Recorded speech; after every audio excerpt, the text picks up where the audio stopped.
এক রাতে শর্ট নোটিশে বিয়ে ঠিক হয়ে গেল। শীতের কনকনে হাওয়া নাকি অন্যরকম এক শিহরণ নবনীকে সারা শরীর কাঁপিয়ে দিল। নবনীর সারা শরীর থরথর করে কাঁপতে লাগলো। স্থির হয়ে দাঁড়াতে পারছে না নবনী। আনন্দ, আবেগ, উত্তেজনায়, ভয়ে নবনীর দম বন্ধ হবার জোগাড়।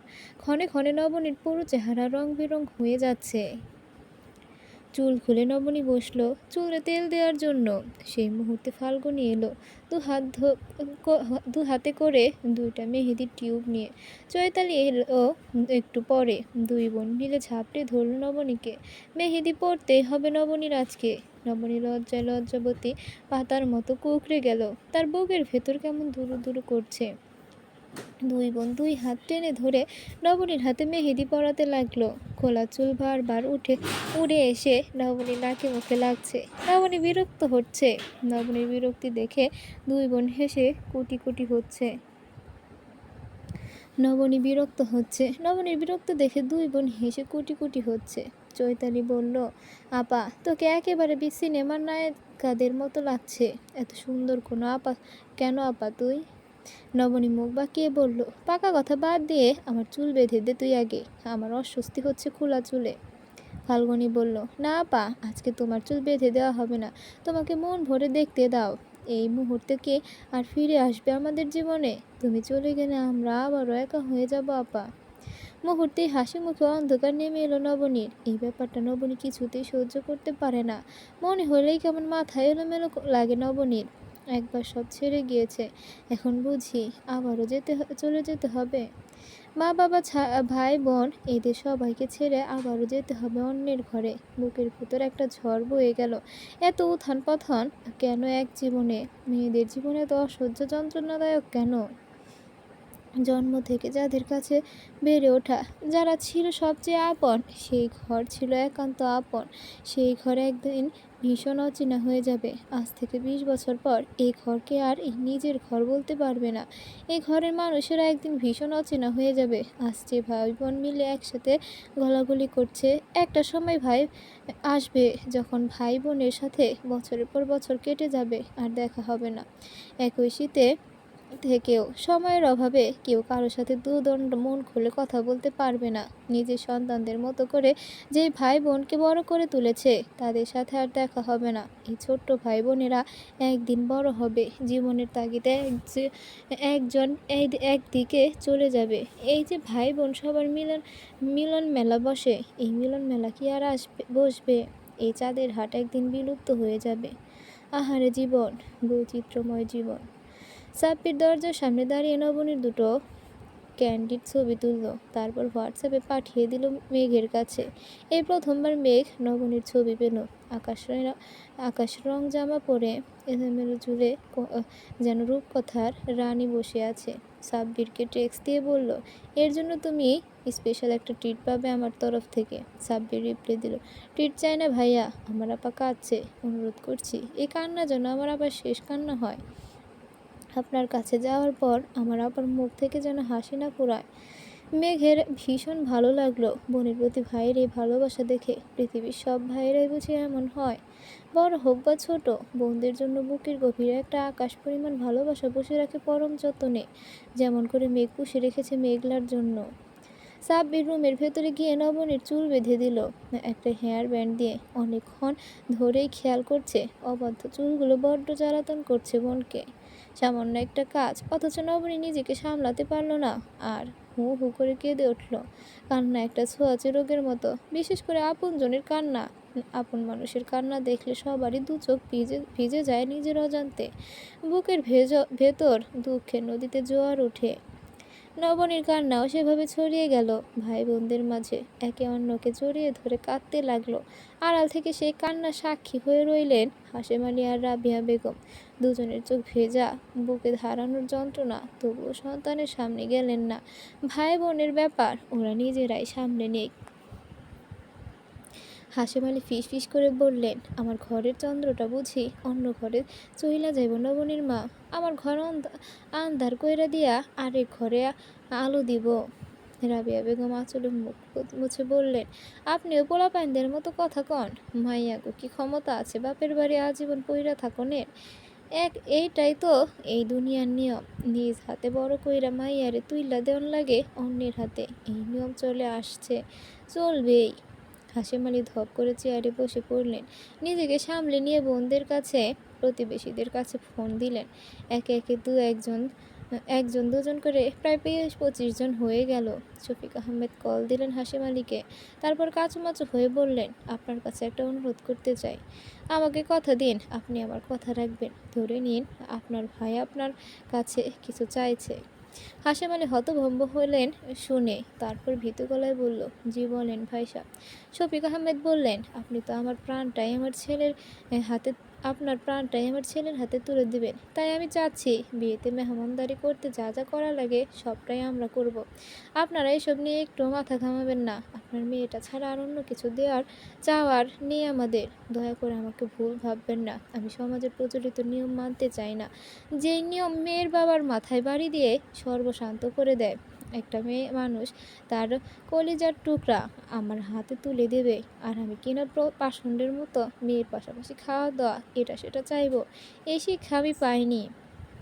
হাসিম আলী বিমূঢ় হয়ে গেলেন। শফিক আহমেদের কথা বিনয় দেখে সব মানুষ খারাপ হয় না। হাসিম আলী আবারও টের পেলেন, পৃথিবীতে আজও ভালো মানুষ আছে, আর আছে বলেই পৃথিবীটা টিকে আছে।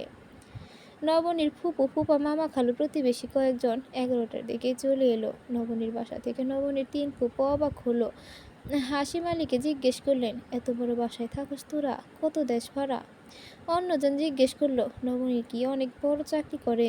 আমরা তো ভাবতেই পারি নাই এরকম বড় বাসা তব। তোর তো কপাল খুলে গেছে রে হাসিম। হাসিম আলী আনন্দ হলেন মেয়ের সাফল্যে। নবনীকে সাজাতে পার্লার থেকে দুজন মেয়ে এলো সকালবেলা শিমলার সাথে। শিমলা দাঁড়িয়ে থেকে ডিরেকশন দিতে লাগলো, ভারী সাজ যাতে না হয়, সিম্পল একটা লুক যাতে দেওয়া হয়, ন্যাচারাল লাগে যেন। একটা সাদা রঙের শাড়ি পরে নবনী বিয়ের জন্য সাজলো। সাথে জামদানি একটা ওড়না গোলাপি রঙের, ডায়মন্ডের এক সেট সিম্পল গহনা পরানো হলো নবনীকে। সাদা শাড়ি গোলাপি ওড়নায় নবনীকে পরীর রানীর মতো লাগলো। নবনী নিজেই মুগ্ধ হয়ে নিজেকে দেখতে লাগলো।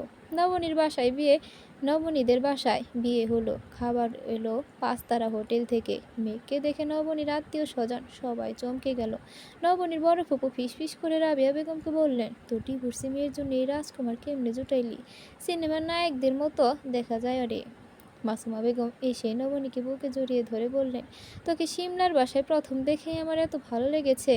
আল্লাহর কাছে মনে মনে তোকে চেয়েছি ছেলের বউ করতে, আল্লাহ ফিরিয়ে দেয়নি আমাকে। আজ থেকে কাগজে কলমে তুই আমার ঘরের মেয়ে হয়ে গেলি। মৃত্যু পর্যন্ত এই ভাতে এই কাপড়ে যেন জীবন কাটাতে পারিস, এই দোয়া করি মা তোকে। নবনীর আত্মীয় স্বজন সবাই অবাক। মেঘের পরিবার দেখে একটা ডিভোর্সি মেয়ের ভাগ্য এতটা ভালো হবে কেউ কখনো ভেবেছে? এত বড় ঘরের মেয়ে হবে, কেউ কি জানতো এটা? কবল বলতে গিয়ে নবনীর গলা শুকিয়ে গেল। দু চোখ জুড়ে শ্রাবণের ধারা বইতে লাগলো। অদূরে দাঁড়িয়ে থাকা 3টি ভাই বোন ভেজা চোখে তাকিয়ে রইল বোনের দিকে। তাদের মুখের দিকে তাকিয়ে নবনীর মনে হলো প্রচণ্ড যন্ত্রণায় সবার মুখ নীল হয়ে গেছে, যেন ওদের কেউ কলিজা ছিঁড়ে নিয়ে যাচ্ছে। একে অন্যকে জড়িয়ে ধরে কাঁদছে 3জনে মিলে। উদ্ভ্রান্তের মতো লাগলো নবনীর নিজেকে। হায়, আজ থেকে বুঝি পরের অধীন হয়ে যাচ্ছে সে। বাবাকে ভীষণ মনে পড়ল নবনীর। কান্না ভেজা গলায় একবার ব্যাকুল হয়ে বাবা বলে ডাকলো নবনী। হাসাম আলী যেন অপেক্ষায় ছিলেন মেয়ের একটা ডাকে। ছুটে এলেন মেয়ের কাছে, জড়িয়ে নিলেন বুকের ভেতর। এই যেন তার ছোট নবনী। রাতে ভয় পেলে যেভাবে বাবার বুকে মুখ লুকিয়ে সে কান্না করত বহু বছর পর, আজ আবারও তেমন করে বাবার বুকে মুখ লুকিয়ে কান্না করছে। হাসিম আলীর দম বন্ধ হয়ে আসছে যেন। এই বুঝি চিরতরে মেয়েকে অন্যের হাতে তুলে দিচ্ছেন? কিভাবে দিবেন তিনি নিজের প্রাণ পাখিকে বিদায় দিতে? এই যে বড় নিষ্ঠুর নিয়ম। এই পৃথিবীর সব বাবা মাকেই জেনেই নিয়ম পালন করতে হয়। কেউ কোনো তাড়া দিল না নবনীকে। হালকা হবার সুযোগ দিল।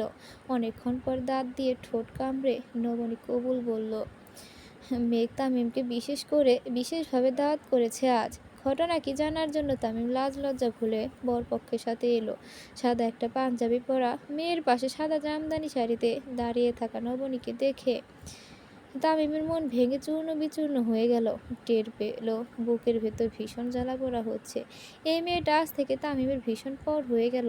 এঙ্গেজমেন্টের পরেও যা একটু চান্স ছিল, আজ থেকে সব পথ বন্ধ তামিমের। পরাজিত সৈনিকের মতো তামিম পালিয়ে গেল এক বুক যন্ত্রণা নিয়ে।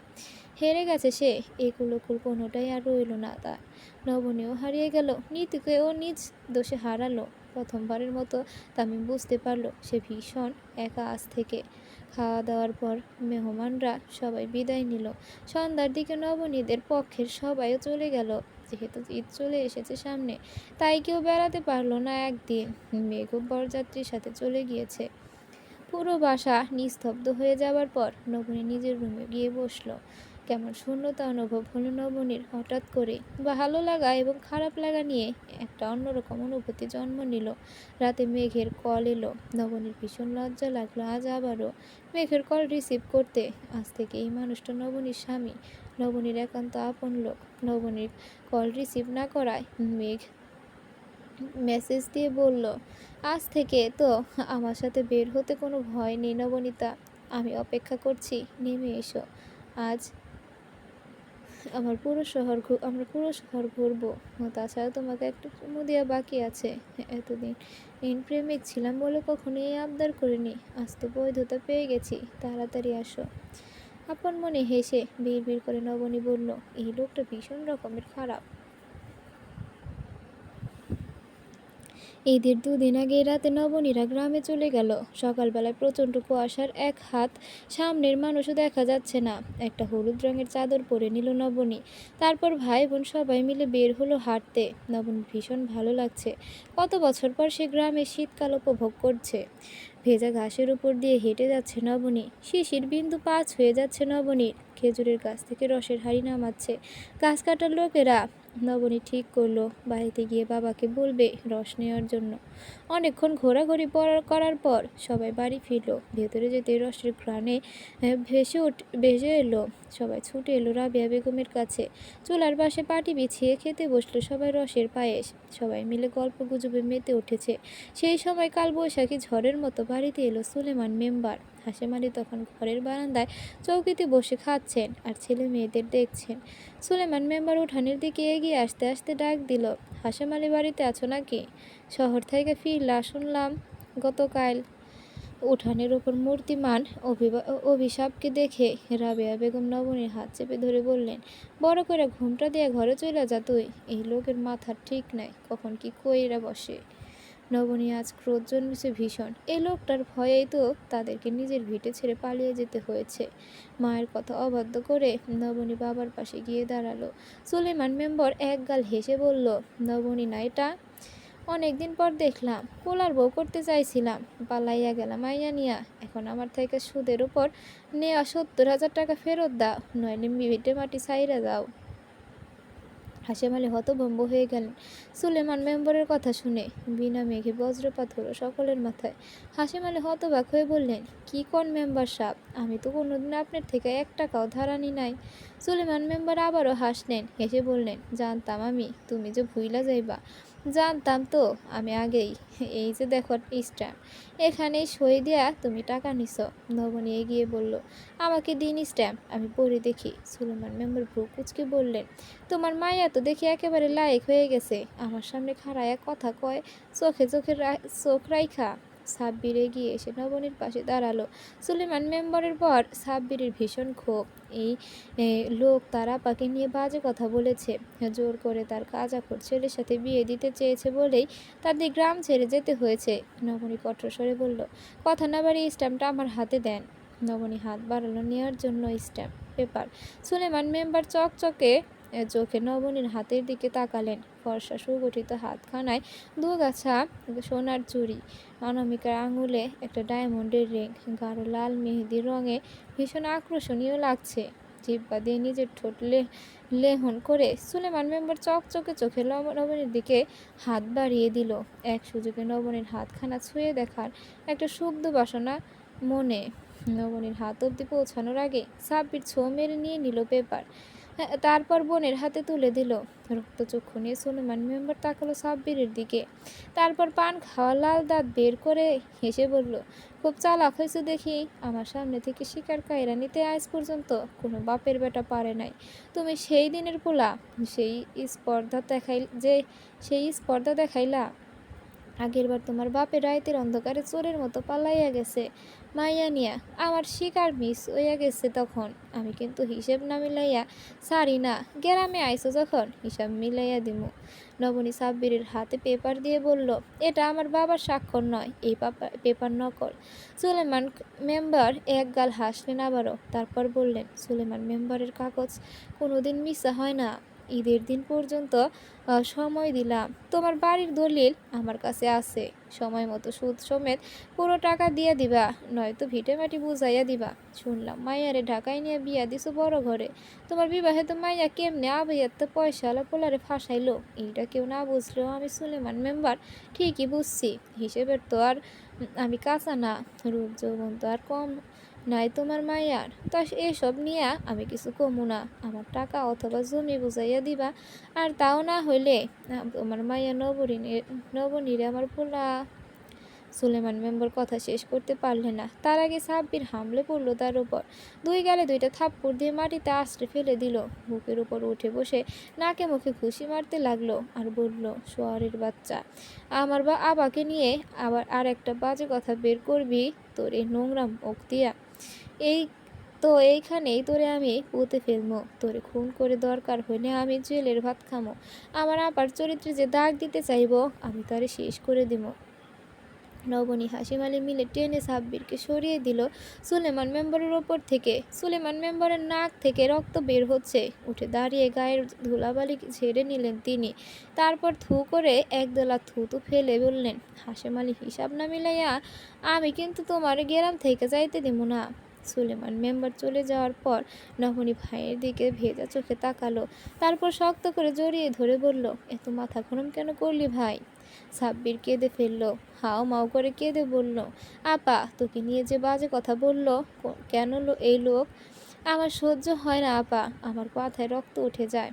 একটা সুন্দর সকালে শুরু হলো যে উৎফুল্লতা দিয়ে, তা শেষ হলো একরাশ চিন্তা নিয়ে। নবনী সাব্বিরকে সারাদিন বাড়ি থেকে বের হতে দিল না। পাশের বাড়ির রহিমউদ্দিনের সাথে ভাগে কুরবানি দিলেন হাশেম আলী। তাই গরু কিনতে যাবার চিন্তা নেই। গরু কেনা হয়ে গেছে, সবাই বাড়িতেই আছে। কেউ বের হচ্ছে না বাড়ি থেকে। বাড়ির পরিবেশ কেমন গুমট মেরে আছে। সন্ধ্যার দিকে সাব্বিরের বয়সী কয়েকজন ছেলেগুলো এলো সাব্বিরকে ডাকতে। হাশেম আলী ছেলেকে বের হতে দিলেন না। সাব্বিরও বের হলো না। রাত 10টার দিকে সুলেমান মেম্বারের ছেলে সুমন সাথে আরো কয়েকজন সাঙ্গপাঙ্গ নিয়ে এলো। রাবেয়া ঘরের পেছনের দরজা খুলে 3 মেয়েকে বের করে দিলেন। সাব্বির এগিয়ে গেল দরজা খুলতে। হাশেম আলী বাধা দিলেন। সাব্বির বাবার বাধ্য অগ্রাহ্য করে এগিয়ে গেল দরজা খুলতে। বাহিরে বের হতেই দেখলো 7-8 জন দাঁড়িয়ে আছে। সবার হাতে লাঠি ছোটা। চাঁদের আলোয় ঝলক মারছে 2খানা চকচকে চাকু। সাব্বির এগিয়ে গেল ওদের দিকে। মুহূর্তে 2-3 এসে এগিয়ে সাব্বিরের হাত পা বেঁধে ফেলল। আড়াল থেকে নবনী দেখে চিৎকার করে এগিয়ে এলো। একটা হুড়োহুড়ি পড়ে গেল মুহূর্তে। সুমন এগিয়ে গিয়ে নবনীর হাত চেপে ধরে বলল, পাখি এতদিনে আমার হাতের মুঠোয় আইছে রে। রাবেয়া বেগম আর হাশেম আলী এগিয়ে গেলেন ছেলে মেয়েদের দিকে ওদের বাঁচাতে। তার আগে একটা অবিশ্বাস্য ঘটনা ঘটে গেল। 10-12 জন পুলিশ থেকে ঘিরে ফেললো সবাইকে। হতভম্ব হয়ে গেল সবাই মুহূর্তে। মেঘ এগিয়ে এসে নবনীকে ছাড়িয়ে নিল। তারপর সাব্বিরকে ছাড়িয়ে নিল ওদের হাত থেকে। ওসি কামরুল মেঘের সাথে হাত মিলিয়ে বলল, ধন্যবাদ স্যার। আমরা অনেকদিন ধরে এই র্যাকেটটা ধরতে যাচ্ছি, কিন্তু কোনোভাবে ধরতে পারছি না একসাথে। সবগুলোকে ধরতে আজ আপনার জন্য সম্ভব হলো। এই এলাকার যুব সমাজকে নষ্ট করে দিচ্ছে এই মাদক দ্রব্য। নবনী হতভম্ব হয়ে তাকিয়ে রইল মেঘের দিকে। সবাই চলে যাবার পর মেঘ ঘরে এলো। তখনও সবার চোখে বিস্ময়। কেউ কিছু বুঝতে পারছে না সাব্বির ছাড়া। হাশেম আলী জিজ্ঞেস করলেন, তুমি কই থেকে আসলা বাবা? সাব্বির মাথা নিচু করে বলল, আমি সকালে কল দিয়ে ভাইয়াকে সব জানিয়েছি। ভাইয়া আমাকে বলেছিল চিন্তা না করতে, ভাইয়া দেখবে ব্যাপারটা। মেঘ নবনীর দিকে তাকিয়ে বলল, আমি কথা দিয়েছিলাম নবনীকে, ওকে আমি প্রোটেক্ট করব। আপনারা আমার পরিবারের সদস্য। আমার বাবা-মা যেমন আপনারাও তেমন আমার কাছে। আপনাদের বিপদে সবার আগে যদি ছুটে আসতে না পারি, তবে কমিটমেন্ট রক্ষা করব কিভাবে বাবা? সাব্বির আমাকে কল করার পর আমি বাবাকে নিয়ে আপনাদের এই আসনের এমপিকে কল দেয়াই। বাকি কাজ এমপি সাহেব নিজেই করে দিয়েছে। সুমন আর সুলেমান মেম্বারের ব্যাকগ্রাউন্ড চেক করে নিয়েছি আমি, তাই দুইয়ে দুইয়ে 4 মিলিয়ে দেখলাম ওরা যা করবার আজকেই করবে। মেম্বার দেরি করবে না প্রতিশোধ নিতে। গোমট ভাব কেটে গিয়ে সবাই আনন্দিত হয়ে পড়ল। কিছু সময় পর সবাই মিলে হইচই গান গল্পে আসর জমে গেল। রাবিয়া বেগম হৃদচিত্রে খাবারের আয়োজন করলেন। প্রথমবার জামাই বাড়িতে এসেছে। অল্প সময়ের মধ্যে ভাত, দেশি মুরগি, হাঁসের মাংস, পাতলা ডাল, ডিম ভাজা হয়ে গেল। সবাই চুলার পাশে বসে আগুন পোহাতে পোহাতে গল্প করলো। হাসিম আলী নিজেও যোগ দিলেন সবার সাথে। মেঘ কৌতুক শুনিয়ে সবাইকে হাসাতে লাগলো। সবার মধ্য থেকে নবনী ভয়ে কাঁপতে লাগলো, এই ভেবে যে আজ রাতে মেঘ নিশ্চয়ই নবনীর সাথে ঘুমাবে, মেঘের সাথে এক বিছানায় ঘুমাবে। এটা ভাবতে গেলে নবনীর গাল লাল হয়ে যায়, নিঃশ্বাস ভারী হয়ে আসে। রান্না হতে হতে রাত 12:30 বেজে গেল। বারান্দায় পার্টি দিতেই সবাই যখন খেতে বসলো, মিক সবার সাথে একটা সেলফি নিয়ে মাসুমা বেগমের হোয়াটসঅ্যাপে পাঠিয়ে দিল। খাওয়ার পর রাবেয়া বেগম নবনীর খাটে একটা নতুন চাদর বিছিয়ে দিলেন, নতুন বালিশের কভার পাশ বালিশ দিয়ে চলে গেলেন। নবনী ভীষণ বিব্রত বোধ করতে লাগলো। নবনীকে কাছে পেলে মেঘ নিশ্চয়ই দুষ্টুমি করতে চাইবে। চারপাশ থেকে সবাই মেঘের কথা শুনতে পাবে, হাসি শুনতে পাবে। সকাল হলে সবার সামনে যাব কিভাবে? নবনী তখন আগে এসব ভেবে নবনী লাল হয়ে গেল।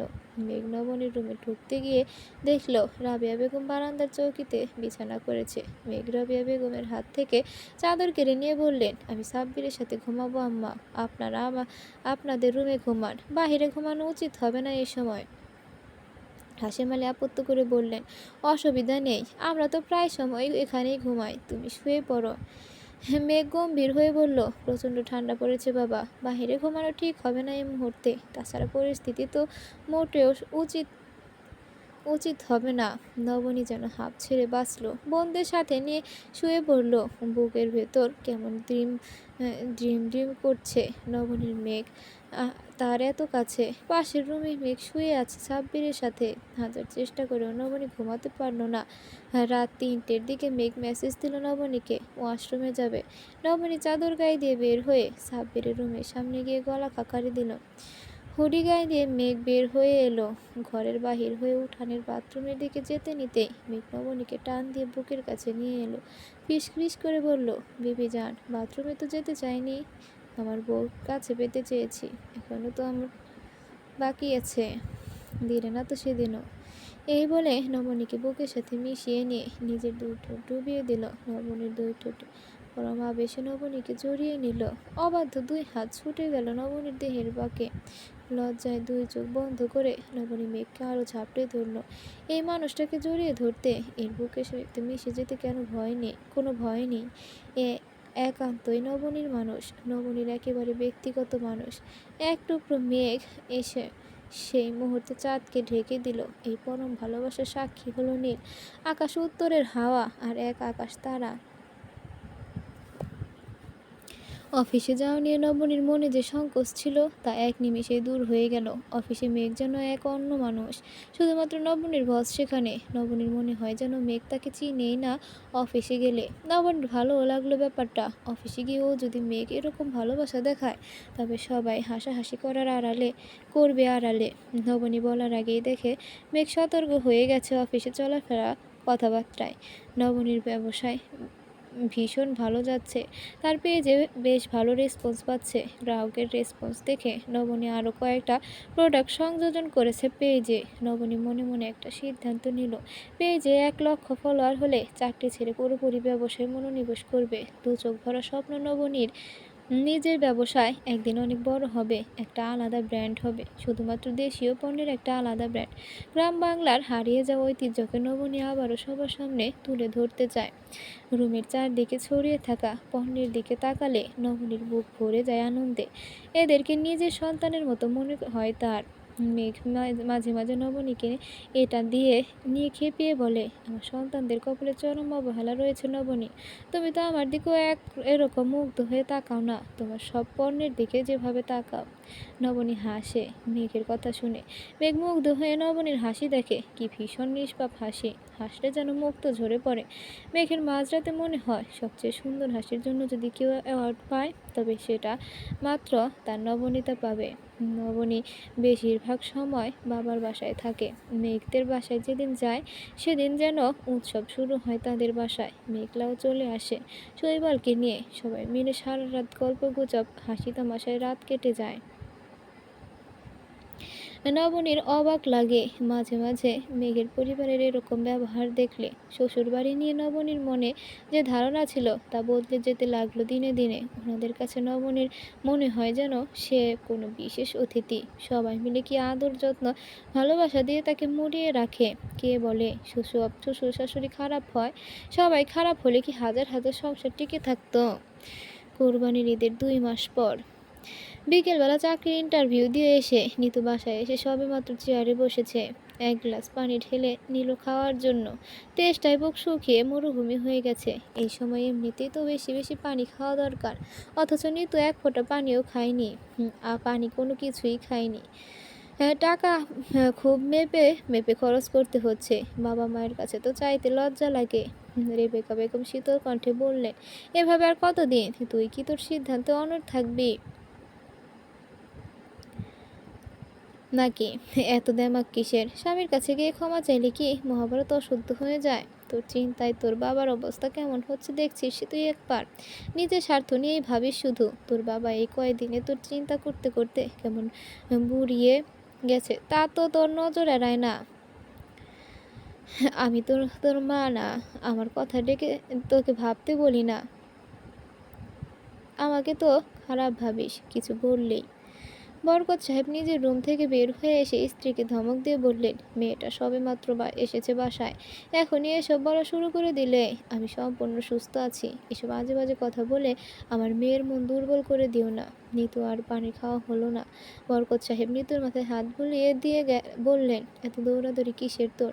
এত ইন্টারভিউ দিচ্ছিস কেন এখনই? এই শরীরে এত জোরঝাপটা ভালো না।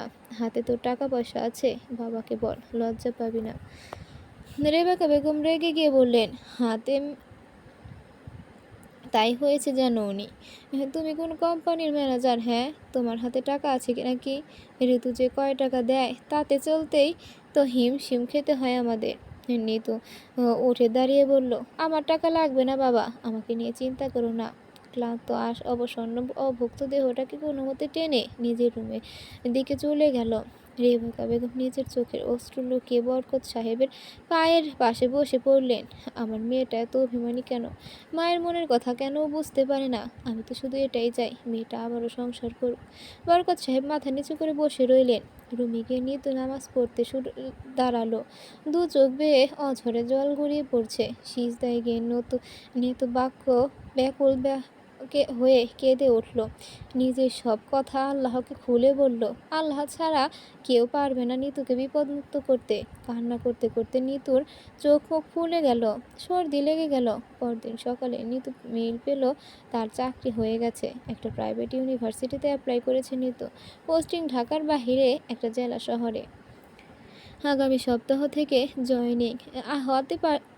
হাতে আর 4 দিন সময় আছে।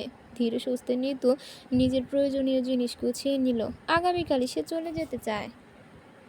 বরকত সাহেব সকাল থেকে হতেই মেয়েকে ডাকাডাকি শুরু করলেন। দু চোখ স্বাভাবিক করে নিতু রুম থেকে বের হলো। বরকত সাহেব মেয়েটাকে টেনে এনে নিয়ে চেয়ারে বসালেন। তারপর রুটি ছেড়ে মেয়ের মুখে তুলে দিলেন। রেবেকা বেগম দূর থেকে একবার তাকিয়ে রুমের দিকে চলে গেলেন। নিতু পিছন থেকে তাকিয়ে মায়ের চলে যাওয়া দেখলেন। রেবেকা বেগম খাটের উপর বসে শাড়ির আঁচলে মুখ মুছলেন। মেয়েটার সাথে কেমন একটা দূরত্ব হয়ে গেছে। মেয়েটা পারে না তাকে বুঝতে নাকি? তিনি মেয়েকে বুঝে না। তিনি তো শুধু এটুকুই চান, মেয়েটার যাতে সংসারী হয়, সংসারে ফিরে যায় আবারও। এটুকুর জন্যই তো তিনি মেয়েকে কপট রাগ দেখান। মেয়ে তার বাহিরের কঠোরতা দেখলো, ভেতরের মমতা দেখলো না। রেবকা বেগম ভুলে গেলেন যে সে কিছু সময়ের মন অন্তত ক্ষিপ্ত থাকে, মন কোন মুখ যুক্তি মানতে চায় না। মনটা যখন আঘাত পেয়ে ছিন্ন ভিন্ন হয়ে যায় তখন কি আর কারো যুক্তি মানতে চায়? রেবেকা বেগম যদি মেয়ের সাথে সহজভাবে মিশতেন তবে তিনি জানতে পারতেন 10 দিন আগে উনি তো তামিমের কাছে কল দিয়েছে, একটাবার দেখা করার জন্য কত আকুলি বিকুলি করেছে, নিজের সন্তানের দোহাই দিয়েছে, কিন্তু তামিম কিছুতেই কথা বলতে রাজি হয়নি। উল্টো নিতুকে অকথ্য ভাষায় নানান কথা বলছে। নিজের জন্য নিতু কিছু চায়নি, শুধুমাত্র নিজের ব্যাপারটা যেন বাবার আদর পেয়ে বড় হয়, এইটুকুর জন্যই তামিমের কাছে দরবারে মাথা নত করেছে। তামিম তবুও ফিরে তাকায়নি নিতুর এই অনুরোধকে তামিম নিতুর দুর্বলতা ভেবেছে। নবনীর কাছে পাত্তা না পেলেও নিতুর কাছে যে সেটি কি সুপার হিরো, এজন্যই তো নিতু বারবার তার থেকে আসার জন্য এরকম করছে। এসব ভেবে তামিমের নিজেকে বিশেষ কেউ মনে হয়। নিতু আজ আর কোনো কথা বলল না, উঠে গিয়ে রেবেকা বেগমকে ডাকলো। রেবেকা বেগম থ মেরে বসে থেকে বলল, আমাকে নিয়ে এত আদিক্ষেতা দেখাতে হবে না, যা এখান থেকে, আমাকে বিরক্ত করিস না তুই। নিতু আর কথা বাড়ল না। নিতু এসে বাবাকে বলল, আমি আগামীকাল চলে যাচ্ছি বাবা, আমার চাকরি হয়েছে, মাকে বলে দিও আমি আর বেশি দিন ওনার ঘাড়ে বোঝা হয়ে থাকবো না বাবা। বরকত সাহেব মেয়ের দিকে তাকালেন। মেয়েটা কেমন নীরব নিস্তব্ধ হয়ে গেছে, কোনো তর্ক নেই, কোনো তেজ নেই, একেবারে শান্ত হয়ে গেছে। বিধ্বংসকারী ভালোবাসা বুঝি তাকে একেবারে শান্ত করে দিল। নিতু শান্ত স্বরে বলল, বাবা আমি আমার সিম কার্ড চেঞ্জ করে ফেলেছি, আমি নতুন নাম্বার থেকে তোমাকে কল দেব। তোমার কাছে আমার একটাই অনুরোধ থাকবে, আমার এই নাম্বার তুমি কাউকে দিবে না, মা পাওকেও না, তামিম যদি কোনো আসে তবে তাকেও না। আমি আমার ঠিকানা কাউকে দেব না, আমার সন্তানকে নিয়ে এই বাড়িতে আমার একার যুদ্ধ। এতদিনও যখন তামিম আমাকে মেনে নিতে চায়নি, তবে এই চ্যাপ্টার এখানেই সমাপ্ত। আমি ওকে ডিভোর্স দিব না, তবে ও দিতে পারে। যদি কখনো নিশ্চিত চেষ্টা তামিম আমাকে ডিভোর্স খুঁজে বের করতে পারে, তবে সেদিনই আমি ওর কাছে ফিরে যাব বাবা, নয়তো আমার এই একা জীবন সংসার আজীবন চলবে। আমি তামিমকে সত্যিই ভালোবাসি, তার সেই ভয় অন্য কাউকে আমি বেঁচে থাকতে আর হতে দিব না। পরদিন সকালে নিতু রেডি হয়ে নিজের ব্যাগ নিয়ে বের হলেন। বাবা মাকে সালাম করে বের হয়ে গেল। বরকত সাহেব হাজারো প্রশ্ন করেও মেয়ের থেকে জানতে পারলেন না কোথায় তার পোস্টিং হয়েছে। পাথরের মূর্তির মতো রেবেকা দাঁড়িয়ে রইলেন। ইদানিং তামিমের কোথাও স্বস্তি হয় না। জীবনটা তার কেমন দুর্বিষহ হয়ে উঠেছে। নিজেকে পাগল পাগল লাগে তার। বল বাঁধনহারা পুরুষের মতো অসহায় আর কে আছে? স্ত্রী থাকার পরেও যাকে একা থাকতে হয়, দিন শেষে বাসায় ফিরলে একটা হাসি মুখ দেখতে পায় না। তামিম খেয়াল করেছে তার রুমটা ভীষণ নোংরা হয়ে আছে, মনে হচ্ছে বহু বছর ধরে কেউ এই রুমে পরিষ্কার করেনি। অথচ নিতু থাকতে এই রুমে সবসময় একটা মিষ্টি সুগন্ধি ভেসে বেড়াতো। কোনো এয়ার ব্রাশনারের নয়। নিতু একটা তেল দিতে চুলে হোম মেড তেল একটা পেজ থেকে নিত। সেই তেলের একটা মিষ্টি ঘ্রাণ নিতুর থেকে পেত তামিমের মনে হয় তা যেন নিতুরই ঘ্রাণ। নিতুর আলাদা একটা সুগন্ধ। কয়েকদিন পরে নিতু কল করছে না। তামিমের একবার মনে হলো এবার নিতুকে কল দিবে। তারপরে তার ভিতরের অহংকার বোধ জেগে উঠল। কেন সে নিতুর কাছে নত হবে? সে হচ্ছে পুরুষ সিংহ, তাকে কি নত মানতে মানায়? নিজের ব্যাগ গুছিয়ে বাবার বাসায় চলে এসেছে। তামিম নুরুল্লাহকে দেখে হতভম্ব। কঙ্কালসার চেহারা, মুখের হাসি যেন হারিয়ে গেছে। চোখে বসে গেছে শুষ্ক ঠোঁট, এলোমেলো চুল, সারা শরীরে কাঁপছিলে দাগ। তামিম হতবাক হয়ে জিজ্ঞেস করলো, এরকম অবস্থা কেন তোর? লুবনা কোমল গলায় বলল, পাপের প্রায়শ্চিত্ত ভাইয়া। নবনী আর নিতু ভাবির সাথে তো অন্যায় কম করিনি, সেখানে আবার ফিরে যাচ্ছি।